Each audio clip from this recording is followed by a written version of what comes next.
Motivation, elle est, moi je dis à la fois individuelle et collective. Moi, ma mère était juive, polonaise, immigrée, donc moi j'ai toujours pensé que les immigrés ça n'existait pas, c'était des gens du monde et que j'ai jamais bien compris pourquoi on faisait des différences.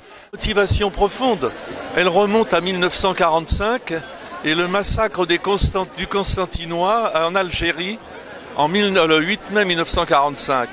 Donc j'ai conservé une sensibilité à l'égard de les gens dits étrangers qui sont en France. Et comme de plus, j'avais chez Renault où je travaillais les représentants de l'association nationale des Vietnamiens mobilisés en 1939 pour défendre la France et qui ont été internés pendant toute la guerre. Démobilisés, la France les a empêchés de repartir dans leur pays parce qu'ils étaient en lutte pour l'indépendance de leur pays. Et ça m'a donné comme ça une vocation à aider tous ceux qui luttaient pour leur indépendance, voilà, et résoudre les problèmes de l'accueil.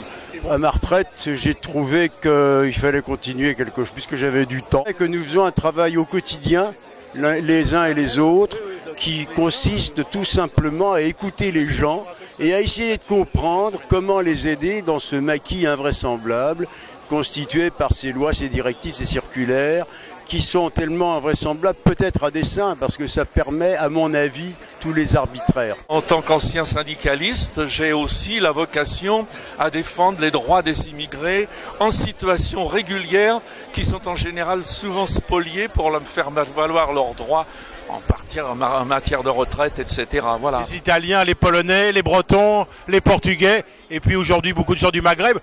Bon, pour moi, il n'y a pas de Français, il n'y a pas d'immigrés, il y a des gens du monde. Et ce qu'on fait aux immigrés, on attaque toute l'humanité au travers eux et c'est insupportable. Et moi, je suis né là-dedans, quoi. Et voilà, c'est un combat qui me traverse complètement, comme il traverse complètement les gens qui sont dans cette situation, parce que ce qu'on leur fait, c'est innommable, quoi.